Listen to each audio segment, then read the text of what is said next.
Bonjour à toutes et à tous et bienvenue dans ce nouvel épisode des secrets de Photoshop. Alors aujourd'hui je vais vous montrer comment transformer une couleur en n'importe quelle autre couleur. Comme pour par exemple ici inverser les couleurs du bonnet et du sweatshirt de l'enfant, ou ici par exemple comment changer la couleur de ce fauteuil sur base d'une couleur qui nous a été imposée par exemple par le fabricant ou autre. Alors sans plus tarder, laissez-moi vous montrer comment procéder.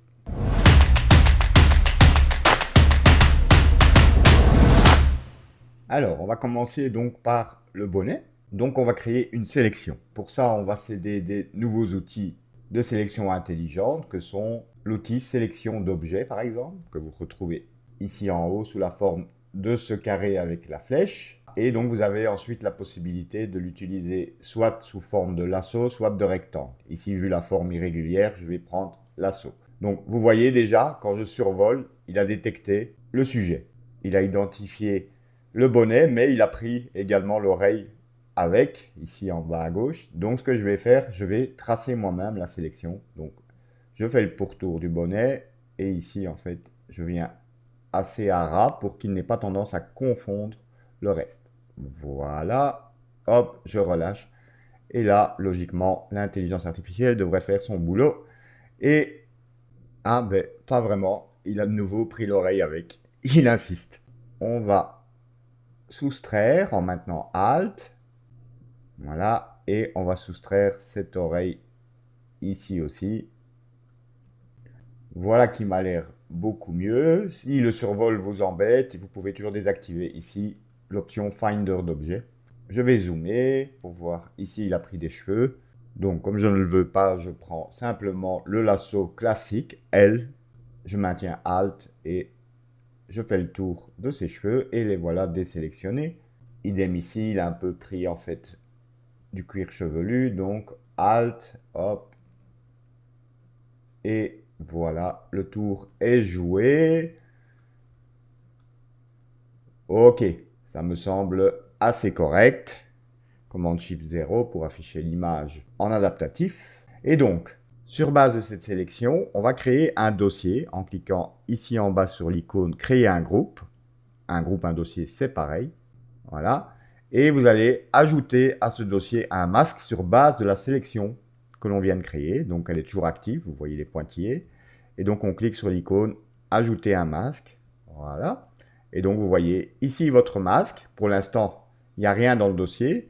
Mais on va venir y ajouter nos calques. Alors, pourquoi je mets le masque sur un dossier? C'est parce que je vais avoir plusieurs calques pour arriver à changer la couleur d'un élément. Et donc, ça m'évite de chaque fois utiliser le même masque.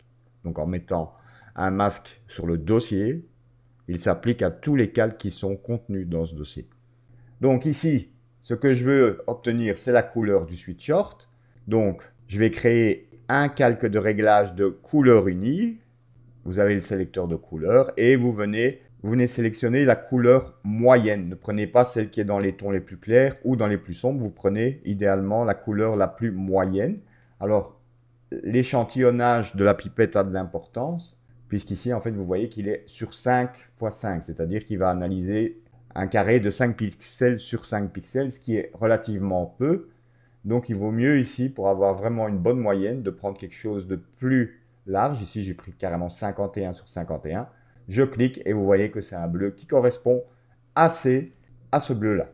Alors, vous allez me dire, ok, c'est très joli, mais là, à part jeter le pot de peinture sur le bonnet, on a perdu toutes les nuances de luminosité et de saturation différentes. Alors pour ça, il faut comprendre les différents modes de représentation de la couleur dans Photoshop. Donc si je clique ici sur le sélecteur de couleurs, vous voyez que vous avez plusieurs modes de représentation. TSL, teinte, saturation, luminosité, RVB, LAB et CMJN. Le mode de représentation le plus intuitif est en fait teinte, saturation, luminosité.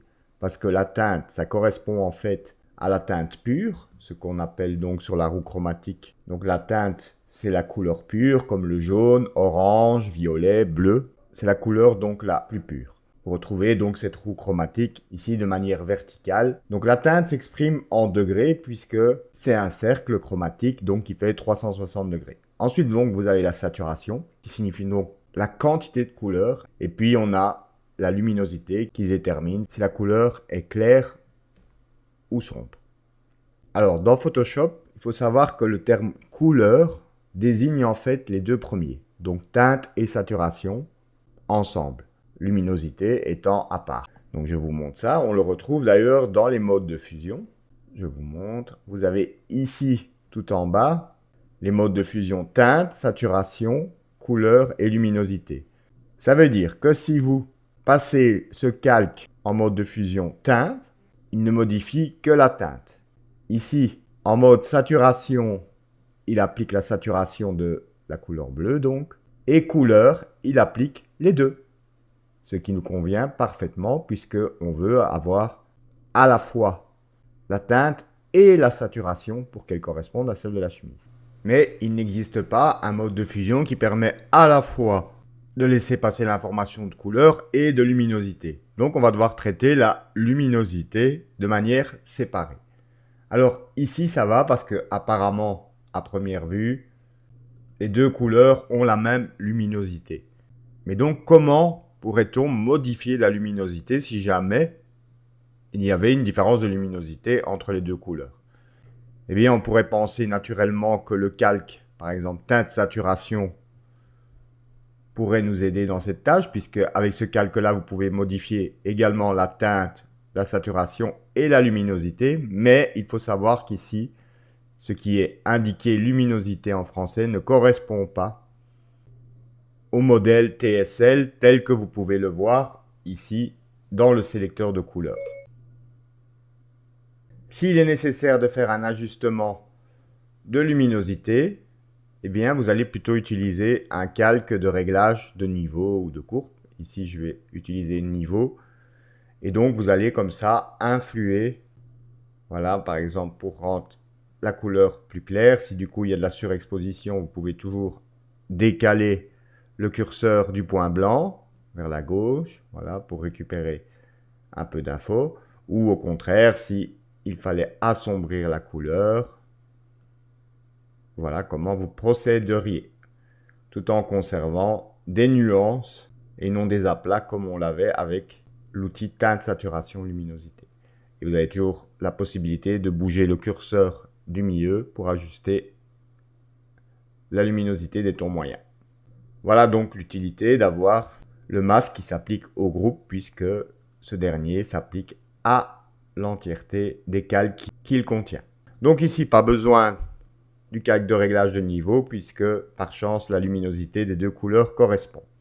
Alors, on va répéter l'opération cette fois pour le sweatshirt. Donc W pour activer l'outil de sélection d'objets. Je me remets bien sur mon calque d'arrière-plan et je vais donc avec le lasso essayer de détourer grossièrement. Donc voilà, hop, et on laisse travailler. J'appuie sur Q pour visualiser la sélection en mode masque et ça semble pas mal. Donc, idem, je crée un dossier, je crée un masque, dedans je viens mettre un calque de couleur unie, je valide par OK pour le moment, je clique 2 fois pour ouvrir le sélecteur de couleurs, mais ici, je ne sais pas sélectionner la couleur du bonnet puisque je l'ai déjà modifié. Donc, on va simplement désactiver momentanément le réglage de couleur du bonnet pour pouvoir prélever la couleur. Je clique sur le sélecteur de couleurs, hop, je choisis une couleur moyenne, voilà. Ok, ça m'a l'air pas mal.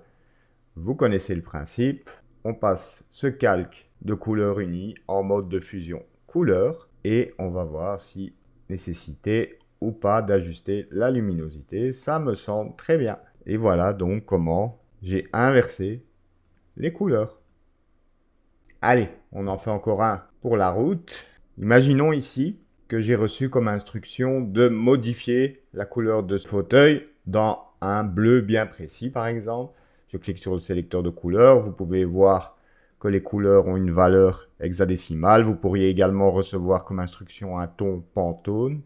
Et donc, voilà, on va ici volontairement choisir une couleur beaucoup moins lumineuse. Vous voyez que je baisse la luminosité de la couleur pour justement, voilà, vous montrer comment on va agir sur la luminosité également. Donc voilà, j'ai cette couleur-là.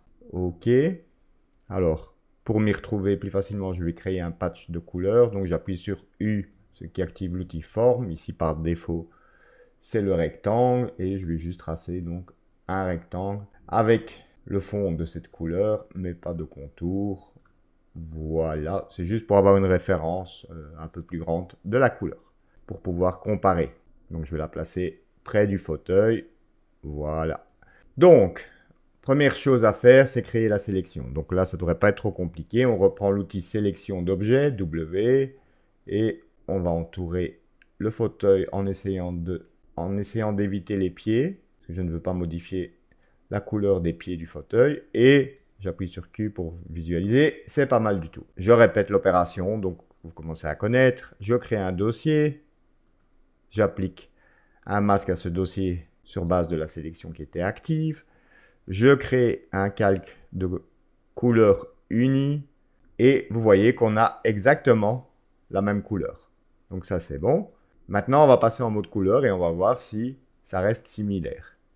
Et bam, ça ne fonctionne pas. Pourquoi? Eh bien, le mode couleur, je vous le rappelle, conserve la teinte et la saturation, mais pas la luminosité. Donc ici, dans cet exemple-ci, on va devoir agir sur la luminosité avec un calque de niveau. Voilà. Donc ici, la couleur, elle est trop claire par rapport à l'autre, donc on va assombrir. Et donc ici, je vais bouger le curseur du point blanc. Voilà, pour arriver à quelque chose de beaucoup plus similaire. Voilà qui est beaucoup mieux. Avant, après. Avant, après.